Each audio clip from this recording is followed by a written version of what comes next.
Hello, everyone, and welcome to the podcast. My name is Nick Dove, and this is the Afterlife Pod. So, I've just had a quick skim through what experience I'm about to read, and although there isn't much actual discussion about what happens during the actual NDE itself, I kind of like the bits I skim through because it address some of the other issues that surround an NDE and what a person goes through and how they change. So I think I'll just start reading it now.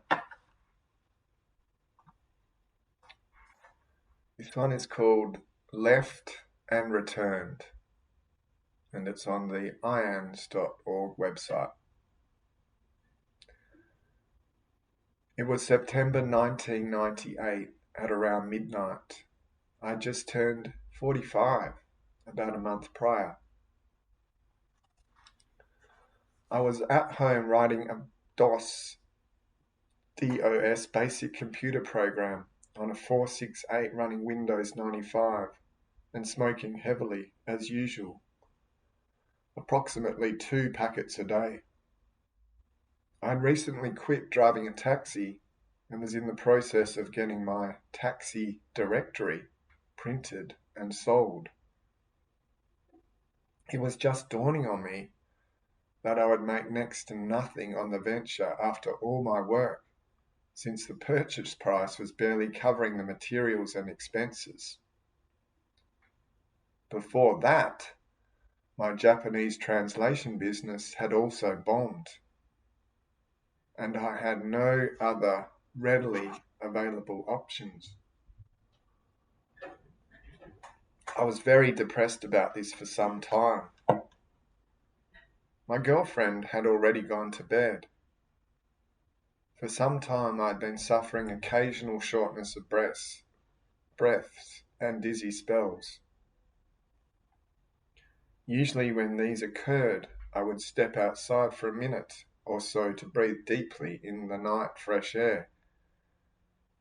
This always caused the spells to pass without fail, except this time. The episode started as usual with a sudden dizzy spell, shortness of breath, and a bit of chest pain accompanied by intestinal discomfort and indigestion. I stepped outside on the ground level porch. It was a cool evening with a clear sky. I remember this because Venus was visible, and I had recently been looking at the online photos of the planet. The air seemed fresh, but the hyperventilating didn't help. In fact, I was rapidly feeling much worse. Sharp pains began to radiate down my left arm, and I felt crushing pain in my chest. It was probably the worst pain I'd ever experienced, or so it seemed. Whether from the pain alone or more complex reasons, I remember suddenly breaking into an intense sweat and my legs turned to rubber, partially collapsing outside the door. I could barely drag myself up to re-enter the kitchen. By this time, I was in quite a panic, realizing it may be a heart attack. Even so, I kept telling myself it was something else related to my stomach troubles, but I knew I needed help soon. I grabbed the phone, punched in 911, and somehow called out my address correctly to the receiver. Then I made my way into the bedroom to wake up my girlfriend and tell her that I'd phoned the ambulance. I waited on a chair in the kitchen, and within minutes, a fire engine with paramedics arrived to look over me. I began to feel nauseous and about to pass out from the pain in my chest and lack of oxygen. For some reason, They felt the need to get a needle into my arm, but my veins were collapsed. The young fellow attempting to do so was having trouble. The jabbing was making me feel worse. I distinctly remember feeling that I may be about to die. I called out to my girlfriend and redirected her gaze over to my dog. I had a black Labrador for several years and became very attached to her. By this time, she was hunkered under the kitchen table, looking on with increasing agitation. I wanted to know if my girlfriend would look after my dog for me. I remember the look on her face. She grimaced and nodded. The paramedic guys were asking me questions, but I was telling them that I felt as if I might pass out. I could feel it coming, and I said something like, "I'm sorry, guys," and then felt myself slipping onto the kitchen floor. A couple of times in my younger years, I'd experienced fainting from several different causes. Once while having my inner ear probed with a metal instrument during one of many examinations into my anosmia, which is a lack of sense of smell, and several other times just after either giving a blood donation or simply having a blood sample taken while sitting upright. These situations were followed by a very rapid recovery of consciousness. It is a strange feeling and quite distinct from sleeping. That night was utterly unlike fainting. Attempting to describe this experience to anyone, or obtaining a crystal memory of the events itself, has consistently frustrated me. Unlike many of the documented NDEs you hear about, I cannot claim vivid visuals, no tunnels or bright lights, no conversations with extracorporeal entities or the like. But what was immediately clear from the moment I hit the kitchen floor was a distinct feeling of separating from my body. Not that I was looking at my body, as others have claimed, but staying within my body was simply no longer an option, as if it had become a poisonous vessel.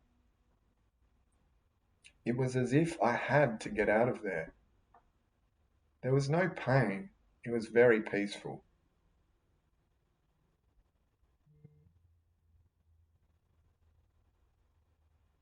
I became distinctly uncomfortable with the idea of dying. It definitely didn't feel as if my life was completed, even if it was over. And there was a floating sensation, as if I was somewhere around the ceiling light bulb or over by the door. The reason I say this is more as a result of the return event, which is very clear indeed. This was a rotating descent where the ceiling tiles were spinning round and around until they very suddenly were still, and I was staring up at one of the paramedics.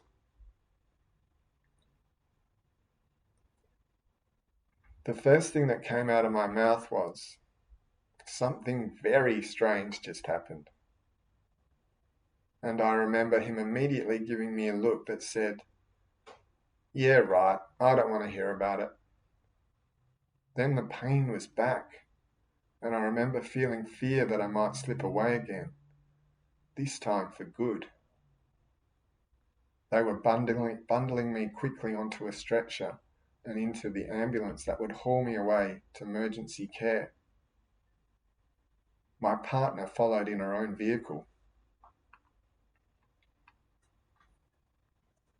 Apparently, what had happened after I fell to the floor was a flatline event, which sent the paramedics scurrying to get my girlfriend and dog outside quickly while they attempted to get my vitals back.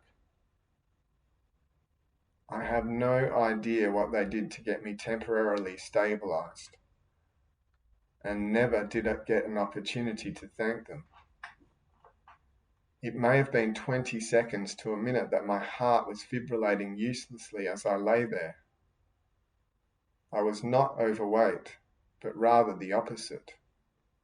A very thin 130 pounds.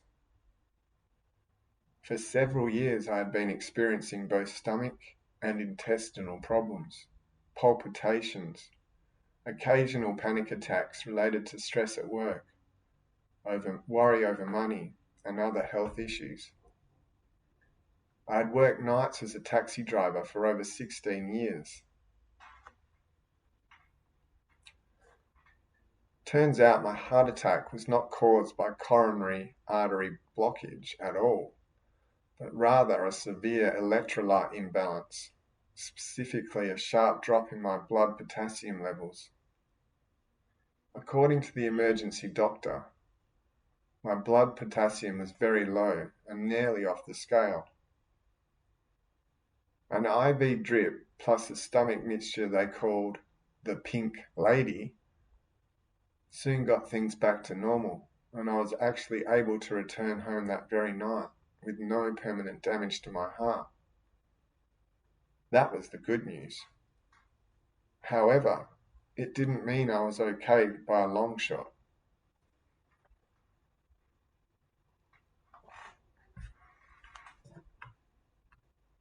Physically, immediately following my coronary incident, I had several medical issues, all of which appeared to manifest a sudden acceleration of aging. For one thing, my hair colour went from salt and pepper mix of brown and grey to a full-blown grey-white mixture in less than a year.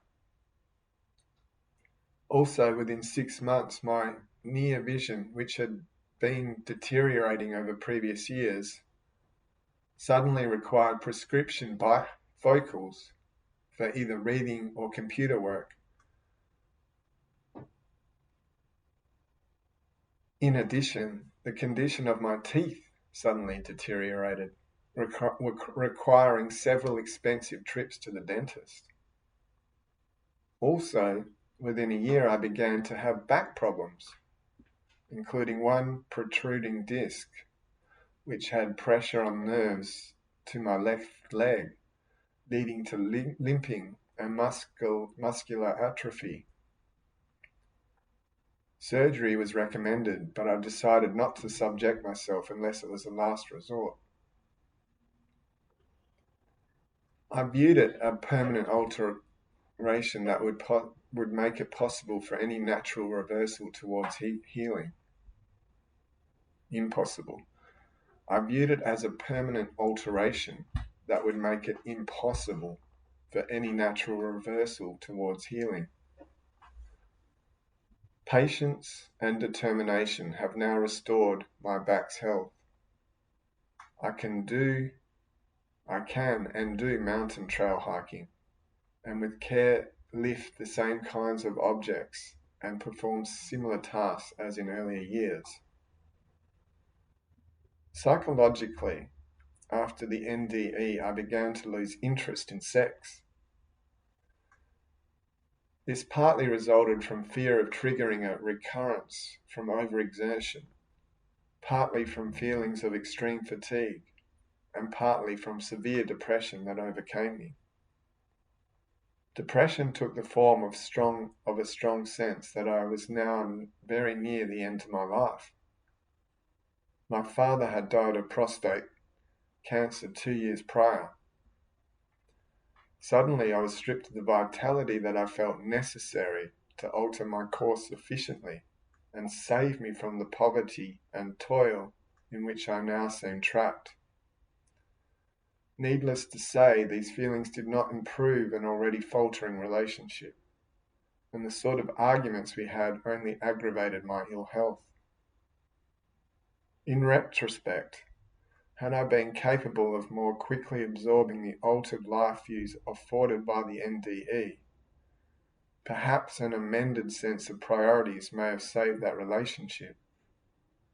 Though I was not solely responsible for its failure, I certainly contributed my share.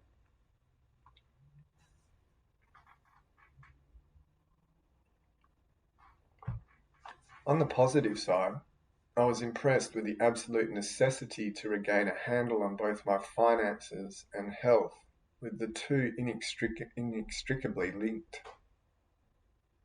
One of my first decisions was to quit smoking. The NDE was a catalyst to impress upon me that what had failed in the past must now succeed. As of this writing, in February 2008, it has been over 9 years since I lit up a cigarette. Craving has completely left me. My stamina has returned to normal, and ever so gradually there has been a noticeable improvement in my immune system. So what used to be a seasonal norm of 2 to 3 colds or flus per winter has reduced to perhaps 1 in 3 years.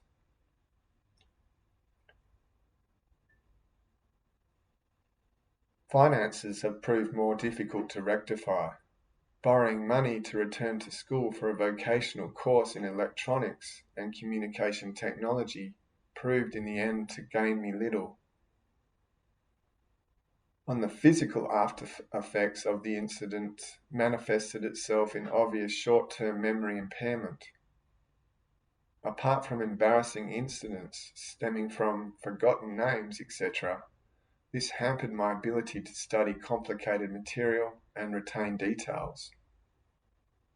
Although I did reasonably well in that course, I failed to land a job with a certificate and was saddled in addition with a hefty student loan requiring repayment with interest. It was with regret that I was forced to fall back onto taxi driving for a living. However, that decision was only taken in combination with another one, to move from the city to a smaller place. So from what was once a night shift job on often rainy nights in Vancouver's crazy traffic and seedy downtown core, I upgraded to driving strictly days in Kelowna, the heart of BC's beautiful Okanagan district. Within 1 week, I had a steady car. 7 years later, I continued to work full-time for the same company. Though other forms of income would still be desirable, my immediate needs are being met and security has steadily improved. Spiritually, however, it has been nearly 10 years since the near-death experience.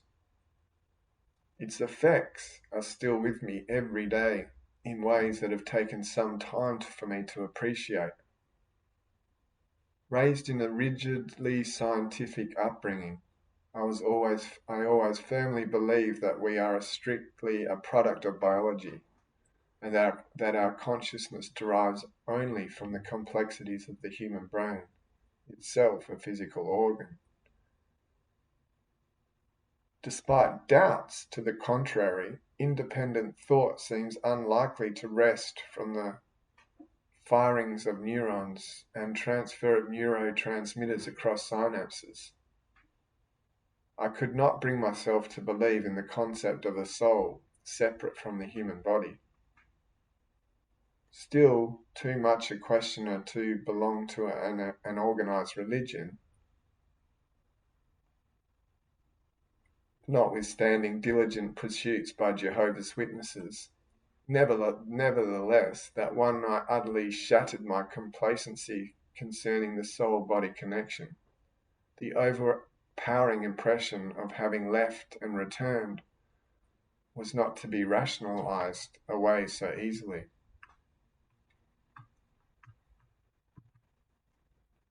Like most NDEs, I soon learned to be circumspect about speaking too freely on the subject. It receives about the same level of open-mindedness as UFO abduction. Having said that, I must admit that had somebody approached me with an NDE tale prior to my own, most likely I would have suggested it was the result of hypoxia in the dying brain. But it is obvious that those documented cases of inexplicable observations made by patients who are clinically dead have been, if not covered up, then not taken seriously. And this is something odd. The very people who propose to conduct research into NDEs are firstly either scientifically trained and secondly under scrutiny of their scientist peers. That is to say, those with the best resources to pursue the nature of these events have paradoxically the most to lose in a career sense by venturing out on a limb. In lieu of a rational explanation for these happenings, they are simply shelved as inexplicable. That designation itself denotes that no one besides NDEers actually believe it is possible to see, hear objects, events in the absence of our corporal sense organs. But the quandary is, if objective related to real events repeatable, that is, they have happened more than once, evidence to that effect exists, then what is stopping scientists from tearing asunder their precious dogma to reach the truth? Isn't that what it's all supposed to be about? Simply too many established concepts of reality are threatened by the possibility that such a thing can be. But to be fair, perhaps we simply don't have the necessary tools for the job yet.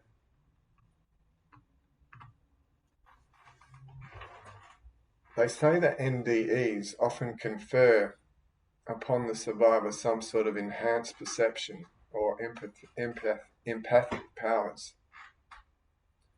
Perceptiveness, not so much.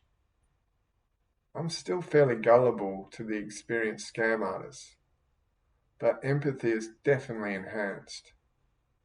In the past, people often gravitated towards me as a sounding board, usually with a negative draining effect on my energy, so that I tried to avoid much of it. One noticeable change is what appears to be a deeper reserve of calm in the face of others' distress. I can openly empathize with them without becoming overwhelmed by it myself. Often it seems people neither need nor want you to offer a solution to their dilemma. Rather, they simply want someone to listen. Cab drivers, like barkeeps, get more than our fair share of these encounters, it seems. As far as the fear of death, I'm not nearly so apprehensive about the actual process of dying. It's true that NDEs eliminate or at least reduce this fear. Not to say I want to experience the pain of another fibrillation event anytime soon. However, the unknown still remains. I hesitate to presuppose what lies beyond the light, but all human beings must eventually go there. You'd expect it couldn't be lonely. Physically, I sometimes feel as if my control center, if you will, has shifted, as if I'm operating my body from somewhere on the periphery, almost via a tether, rather than from a core location. Emotionally, there is an intense awareness of the ticking clock, not so much in fear of it running out, as in the desire to make something good happen. In lieu of that, to at least avoid doing any harm. There is also a frustration in witnessing so much of our daily lives devoted to nothing but survival. This is especially difficult when the precious nature of time has been revealed. But the antidote seems to lie in attempting to savour all moments, rather than simply those of so-called leisure time. Admittedly, this is an art form pursued with varying degrees of success. I fervently hope my small story can be of benefit to some, and that it gives more credence to the memories of other NDEs as theirs have done for me.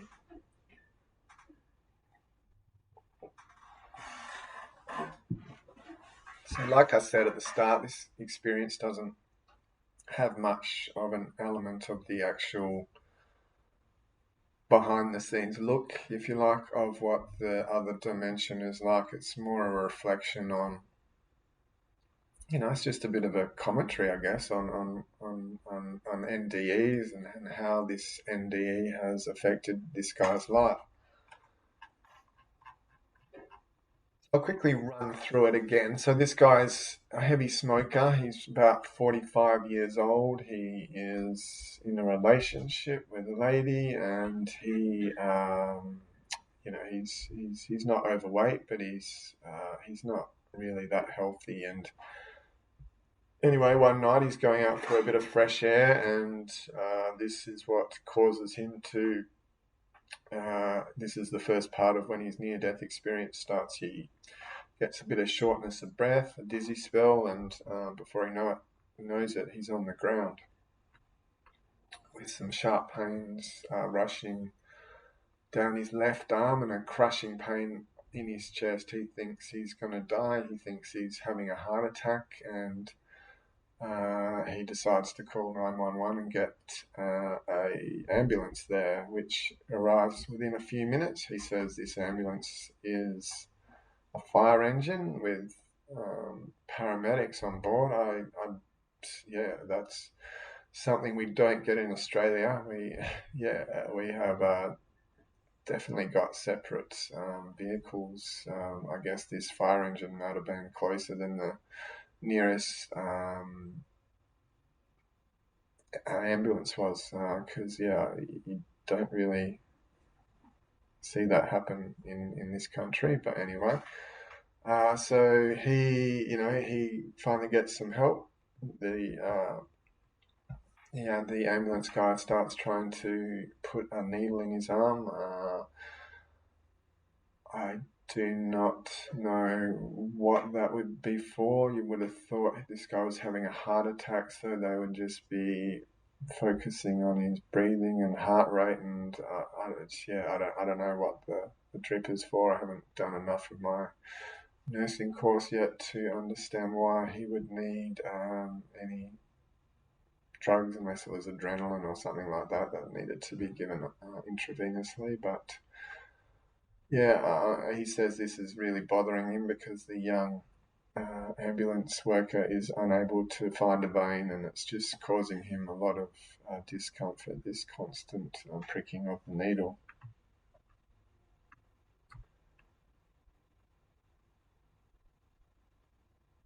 And his near-death part, it's very, very quick. He doesn't, like he said, have a tunnel or experience with a loving presence or light. It's just him in his body, and he doesn't even leave his body. He's just he seems to be aware of some sort of separation between the body and the soul.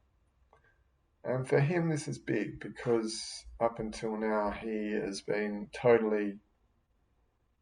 an atheist. He hasn't believed in anything more than the physical body. He was raised in a house that was strictly scientific and had no religious leanings at all. So this is what he believes also, similar to my experience. I was born it was a loving home, but it wasn't a religious home. There was never any talk of God, and people who believed in God were thought of as a little bit weird and a little bit crazy. And I remember actually a couple of my parents' friends were the same as them, and then they quickly got and something happened in their lives. I was too young to understand what it was, but they went from similar sort of atheists to that to them to I don't know. Obviously, God intervened in this other couple's life, or they found the light somehow, and they very quickly changed from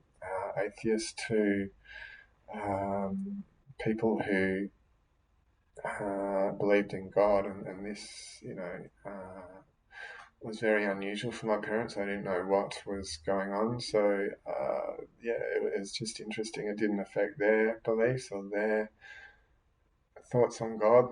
They're still atheists to this day, and I tried to explain a bit about my experience to them. And I think my mum has a bit of an open mind as to what has happened and to spiritual matters, but my dad is definitely not in that bracket. He is, very anti anything religion, and there's nothing wrong with that. And I guess from my point of view, he will eventually be able to see and experience the light. So whether that is in his human form or not, who knows? He's in his mid-70s now, so he could have up to 20 years left still alive as a human. So who knows? I hope the light can intervene in his life too, and give him a taste of what he's got to expect. It's hard, trying to tell people who are so set in their ways and not open-minded at all as to what you're experiencing as a spiritual intervention is a very personal thing, and it's very powerful, but it's hard to convey to those who aren't experiencing a similar sort of thing, and it's frustrating because you want them to know exactly what you're saying without, you sounding a little bit crazy. And I know it does sound a little bit crazy when someone suddenly feels this connection to the universe and you are still in this atheist mindset. It's just, it's like,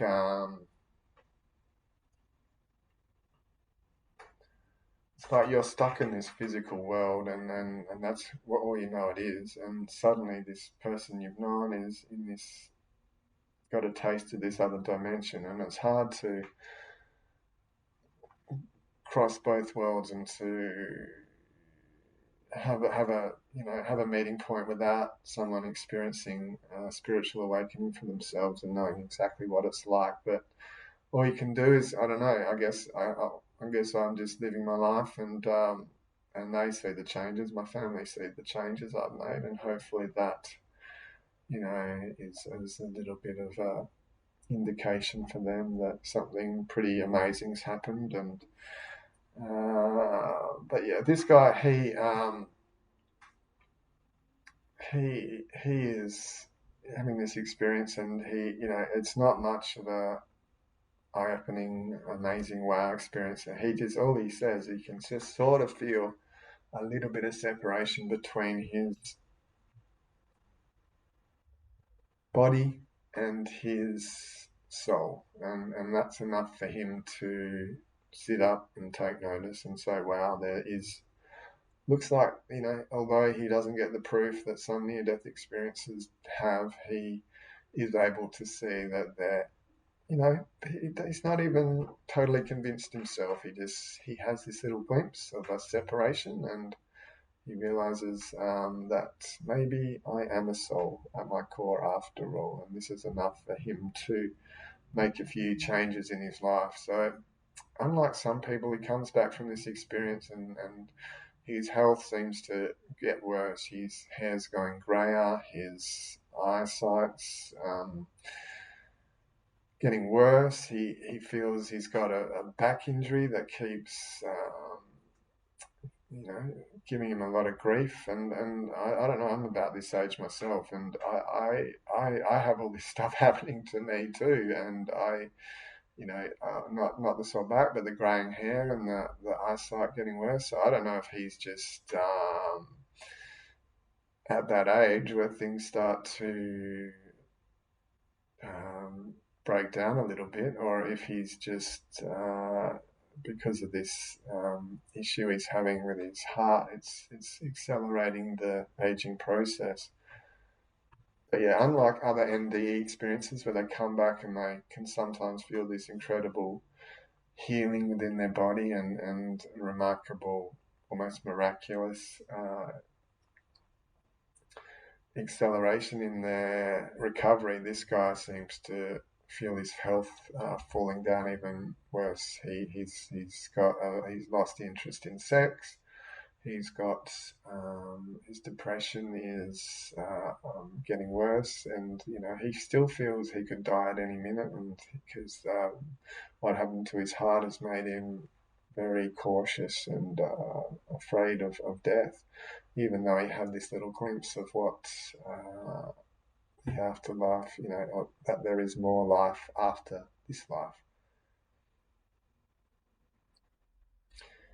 However, time goes by and he's able to focus a little bit more on his finances and his health, and he realizes, well, the two are pretty closely linked. And I can relate to this statement too. When you start looking after yourself from a physical point of view, the financial side of things is a lot easier to manage. I wouldn't say it becomes perfectly all good and money starts piling in. It's just it becomes a lot easier to manage. And I was a bit of an extreme example because every dollar I made was pretty much spent on things that were bad for my health, like drugs and alcohol and cigarettes, and endlessly sitting on the couch and watching Netflix. It was and the money was tight. I somehow managed to get through and survive. But now that I'm not doing any of those things, I still watch a little bit of TV. But now that I'm totally clean and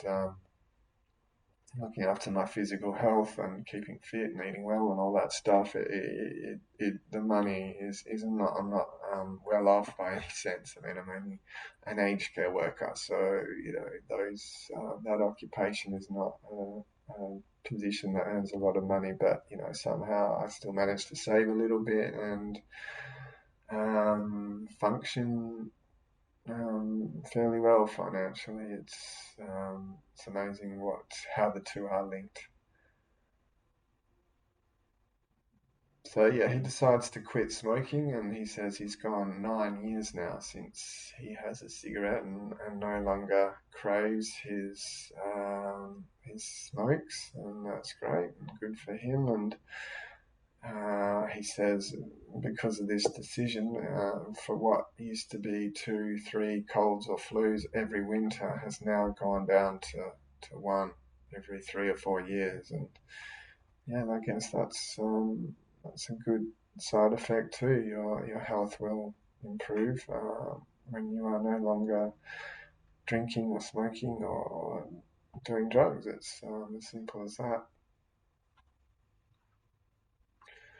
He also decides that his job as a taxi driver is not giving him the satisfaction he'd like, so he decides to go and enroll in a course in electronics and communication technology. And he says he does relatively well in this course and passes and gets the certificate and is able to graduate, but he isn't able to get a job in that field, and so it's no fairy tale ending there in terms of his job and his career change goals. He's also left with a big student loan after this course, and this leaves him even more depressed. So you can see these changes that he's doing in his life. He's trying to fix up his health. He's trying to change his course in his life. He's not happy driving taxis, so he's studying a new degree, and he's making some changes, which is what you see after a near-death experience. People will change the way they go about things. He even leaves his girlfriend, and so yeah, there's 3 big changes there, and it seems that one of them hasn't really worked out. He's got this degree, but isn't able to find work. So he goes back to driving a taxi.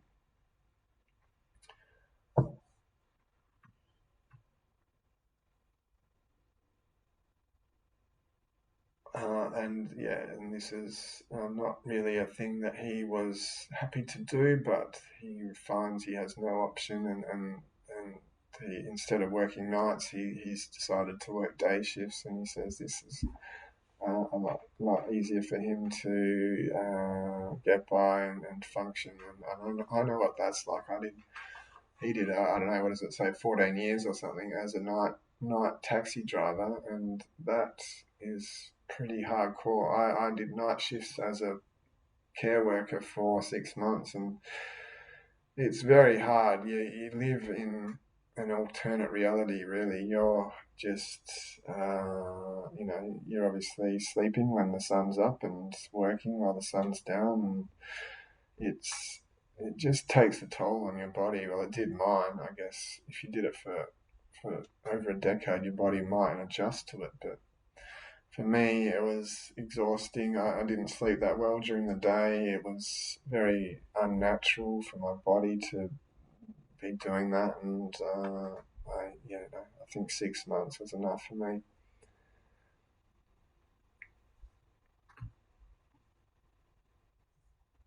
And he says, yeah, he's a little bit reluctant to share his experience, and because he says that near-death experiences are put into the same league as UFO experiences, which is, I had a bit of a inside laugh as I was reading that, because I can see the comparison there, and it's funny now that I do investigate near-death experiences. I am a little bit more open to things like UFO visitations and maybe even abductions. It's, since I researched near-death experiences, I have had my mind open to many more possibilities, and this is definitely one of the bigger ones. It's almost certain to me now. In fact, it's dead certain that there would be life on other planets, and we humans wouldn't be the only species that are able to consciously think and wonder about what else is out there in the universe. There must be other species out there who are way more evolved than us. And you see people who have near-death experiences that go and visit these aliens, if you like, or highly evolved beings on other planets, and find out how they live. And if you listen to some of these prior episodes, there is definitely a few in there that do explain the experience and what it was like to visit other planets. I don't know what the episode numbers are, but yeah, if you listen, you'll find one eventually. He says his empathy's gone up, so he's able to, sympathize with how other people are coping with life. And he says, one of the jobs of the taxi driver is to understand and listen to other people. He says that a good empathizer will not be overwhelmed by what the other person is saying, just have a deep sort of connection with them. And he says the best way to help someone who's explaining their problems to you is not to offer a solution to that. And then don't say do this or do that. Just sit there and listen and be there for them. And he says, as a cab driver, being a cab driver has helped him improve that skill. And after his NDE, he says that ability to remain calm and not get drawn in too much to what they're saying is enhanced. So yeah, he says in terms of death, he's not so scared of the dying process. He doesn't want to have a painful death, but he is open to the possibility now that there is life after death, and I guess that's what this experience has meant to him. He's been able to shift his perspective from this solely being a physical experience to perhaps it having a bit more depth and purpose to it, rather than just being a body of cells and bones and water, and maybe there's something a little bit more to it, and he's got an open mind now, which is good. So yeah, it just shows you that you don't need a wow experience with Jesus and God and other beings, angels, and to have a shift in your consciousness into belief more geared towards there being more to life than just what we experience on a day-to-day basis. So yeah, I I didn't mind that experience. It was okay, good because it was a little bit different. It wasn't over the top. It was just just a normal guy's experience, just a normal cabbie having a almost dying, and as a result of that, he's able to make a few changes to his life. Just very simple, basic, believable stuff, and that's what I like to hear. Let's do a minute or two of just nothing but silence and breathing. Think about your breath.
So hopefully these experiences can take away that fear of death. It's a big part of being a human and having fear in our lives constantly. But if we can start stripping back those layers slowly, one at a time, and realize that the fears we have aren't really valid, especially the fear of death, because listening and researching this topic has taught me that there is no such thing as death. It's just a change from one form or dimension to another. So the fear of death is something we don't really need to have. It's just a gateway into the next set of life experiences we have. So and I'm just sort of analysing my own fears a bit at the moment, and looking at things like social anxiety, and really paying close attention to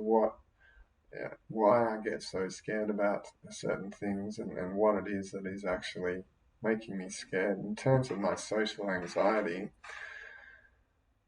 I don't know, it's just, I don't know, I'm a shy person, so it's when you get put into these situations where you're around a big group of people, and you are in a situation, I guess, where you're not in control of what can happen, that's sort of what brings the fear towards me. So I am just in the process, I guess, of on this journey towards analysing the fear, and just accepting it, and being with it, and trying to not fight it, just acknowledge it, and realising that this is a part of the experience, and not trying to fight it so much. So that, and also bringing in more love into my life, because love seems to kill all fear. And when you have the two seem on the